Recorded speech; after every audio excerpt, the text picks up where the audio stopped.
ఈ రాష్ట్రంలో చంద్రబాబు నాయుడు ఆధ్వర్యంలో నడిచే ప్రభుత్వం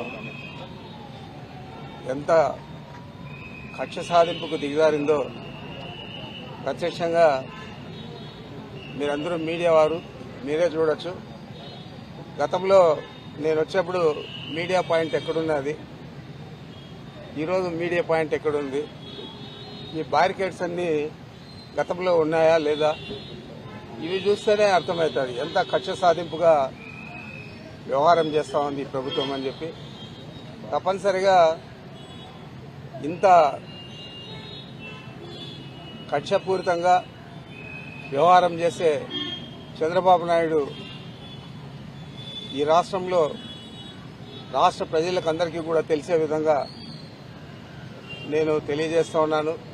చంద్రబాబు నాయుడు అధికారంలో ఉండి ఈ విధంగా వ్యవహారం చేస్తే గతంలో ఆయన అరెస్ట్ అయినప్పుడు కానీ ఆ తర్వాత కానీ ఆయనకు ఏ విధంగా ఇక్కడ ఇదే జైల్లో మర్యాదలు జరిగాయి, ఈరోజు ఏ విధంగా ఇంత కక్షపూని వ్యవహారం చేస్తూ ఉన్నారు. జైలు సిబ్బంది కానీ బయట పోలీసులు కానీ అందరూ కూడా చాలా కక్షపూరితంగా వ్యవహారం చేస్తూ ఉన్నారు. ఇది ఒక ప్రభుత్వం చేయాల్సింది కాదు, కానీ ఈ ప్రభుత్వం చేస్తూ ఉంది. దీనికి తప్పనిసరిగా ప్రతిఫలం తీర్చుకోక తప్పదని చెప్పి తెలియజేస్తా ఉన్నాను.